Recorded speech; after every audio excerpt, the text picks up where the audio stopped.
সারা দেশে ভয়ঙ্কর অবস্থা বিদ্যুতের, ভয়ঙ্কর অবস্থা রাজধানী সহ বিভিন্ন জায়গায় গ্যাসের।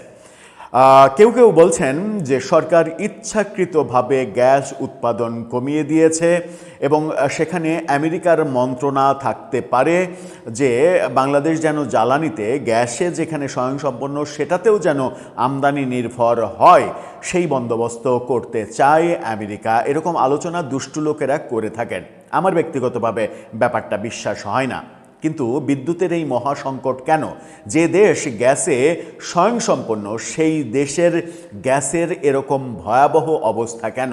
গ্যাসের অভাবে কেন বিদ্যুৎ উৎপাদন কেন্দ্র ভয়ঙ্করভাবে একের পর এক বন্ধ হয়ে যাচ্ছে এবং সেটা এখন পর্যন্ত প্রায় 41টা বিদ্যুৎ কেন্দ্র বন্ধ হয়েছে। কি করছেন আদতে বর্তমান বিদ্যুৎ এবং জ্বালানি মন্ত্রী? আমরা ঠিক বুঝতে পারছি না। আমরা বুঝতে পারছি না বলেই আমাদের আসলে হিসাব মেলে না যে বিদ্যুতের এই ভয়ঙ্কর সংকটটা কোথায়। আমরা জানি যে বাংলাদেশে বিদ্যুৎ উৎপাদন সক্ষমতা প্রায় 40,000 মেগাওয়াট। এই 40,000 মেগাওয়াট চাহিদা কিন্তু বাংলাদেশের নেই, অর্থাৎ বাংলাদেশের চাহিদার চাইতে অনেক বেশি উৎপাদন সক্ষমতা ওই ফ্যাসিস্ট সরকার আওয়ামী লীগই রেখে গেছে। তাহলে হঠাৎ করে গ্রামে 18 ঘন্টা 20 ঘন্টা পর্যন্ত লোডশেডিং কেন? সেটা কি একটা গ্রামে?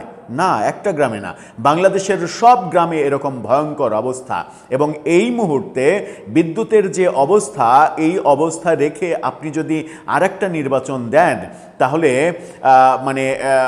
কি বলবো যে ভয়ঙ্কর রকমের ভরাডুবি হবে বর্তমান সরকারের।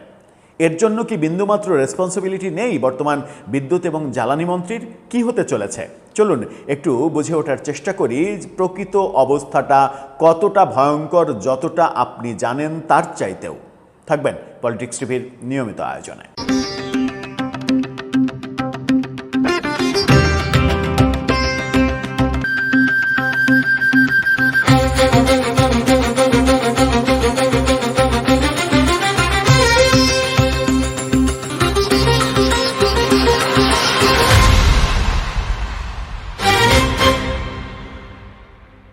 দর্শক, বলছিলাম বিদ্যুতের ভয়ঙ্কর অবস্থা এবং বাংলাদেশের প্রায় প্রত্যেকটা গ্রামে 12 ঘন্টা থেকে শুরু করে 18-20 ঘন্টা পর্যন্ত লোডশেডিং হচ্ছে। বাংলাদেশের গ্রাম মানেই মিনিমাম লোডশেডিং হচ্ছে 12 ঘন্টা। বাংলাদেশের গ্রাম মানেই বিদ্যুৎ সেখানে যায় না, বিদ্যুৎ মাঝে মাঝে আসে এবং মাঝে মাঝে এসে 30 থেকে 40 মিনিট থাকে, তারপরে 3 থেকে 4 ঘন্টা বিদ্যুৎ থাকে না। গ্রামে যারা ফ্রিজ ব্যবহার করেন বাসা বাড়িতে, সেই ফ্রিজে কোনো খাদ্যদ্রব্য রাখা যায় না। ভয়ঙ্কর অবস্থা। ফ্রিজিং কোম্পানি ফ্রিজিং ব্যবসাগুলো, যে ব্যবসাগুলো ফ্রিজিং ব্যবস্থার উপরে নির্ভরশীল, যেমন মাছ, যেমন আলুর গুদাম, ভয়ঙ্কর অবস্থা। এবং এই ভয়ঙ্কর অবস্থাতে যে কোনো ধরনের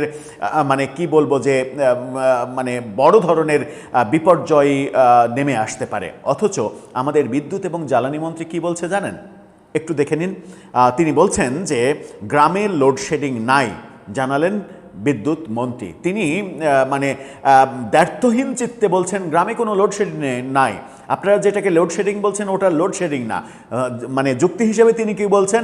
গ্রামে বিদ্যুৎ লাইন সাধারণত 1 খুঁটি থেকে আরেক খুঁটির দূরত্ব অনেক বেশি থাকে এবং বড় বড় তার ঝুলে। এই বড় বড় তার যেহেতু ঝুলে, মাঝে মাঝেই সেই তারগুলোর উপরে বিপর্যয় নেমে আসে, ছিঁড়ে যায়, নানা ধরনের সংকট তৈরি হয় এবং সেগুলো বিদ্যুৎ অফিসের খুঁজে বের করতে অনেক সময় লাগে। এই খুঁজে বের করতে অনেক সময় লাগে, এই কারণেই সেই সময় বিদ্যুৎ অফ করে দেওয়া হয়।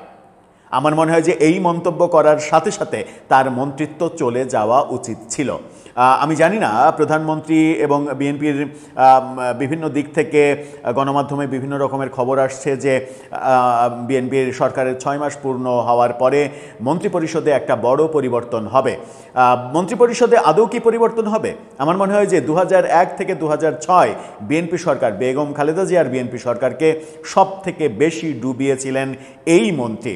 ইকবাল হাসান মাহমুদ টুকু জ্বালানি এবং বিদ্যুৎ মন্ত্রণালয়ের দায়িত্বে তখনও তিনি ছিলেন, এবং তখন দেখেছি আমরা যে কারেন্টের খুঁটি আছে কিন্তু বিদ্যুতের লাইন নাই।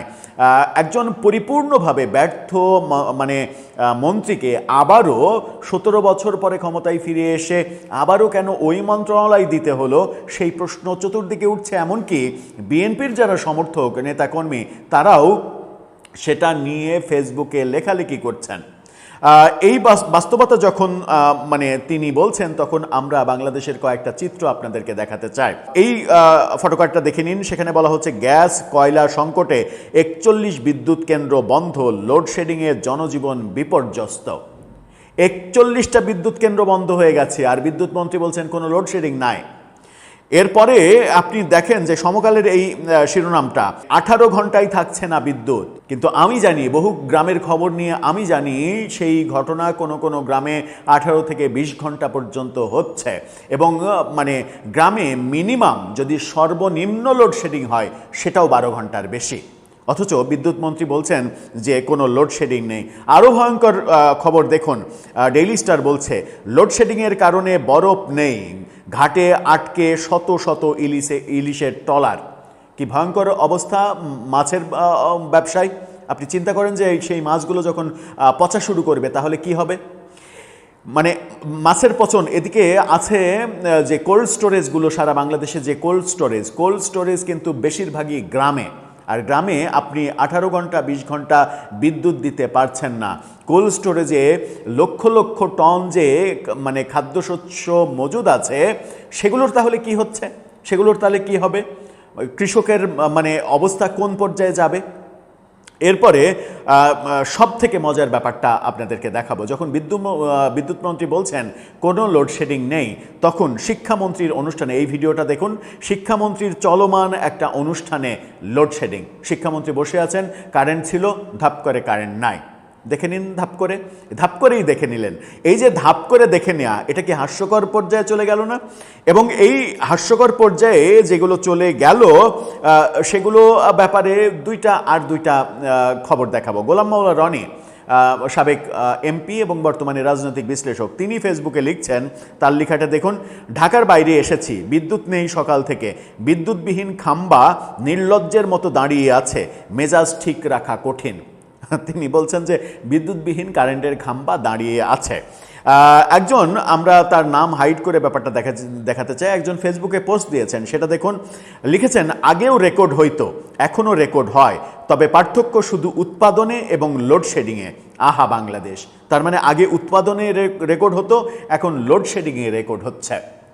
বাংলাদেশের প্রত্যেকটা গ্রামের অবস্থা এরকম ভয়ঙ্কর অবস্থা। এবং মানে ব্যক্তিগতভাবে আমার যদি একটা উদাহরণ দিই, উত্তরবঙ্গে আমার গ্রাম, সেখানে গতকালকেই ঢাকা থেকে একটা শুটিংয়ের পারপাসে ঢাকা থেকে 1 কার্টন, ঢাকার কারণ বাজার আড়ত থেকে 1 কার্টন মাছ কিনে পাঠিয়েছি। আমাদের যে একটা চ্যারিটি প্রোগ্রাম রয়েছে সেটার কিছু শ্যুট হবে, তো সেই মাছগুলো নিয়ে আমার ছেলেরা পড়েছে মহা বিপদে, এবং মাছগুলো সম্ভবত প্রায় মানে 20-25 কেজি মাছ, সেই মাছগুলো সম্ভবত পচে যাবে, সেগুলো আর তারা শুটিংয়ে ব্যবহার করতে পারবে না। অথচ আমাদের বিদ্যুৎ মন্ত্রী বলছেন লোডশেডিং নেই, বড় বড় তার ঝুলে, এবং সেই তারগুলো যখন নষ্ট হয় সেগুলো মেরামত করতে সময় লাগে, ওই সময় বিদ্যুৎ অফ থাকে।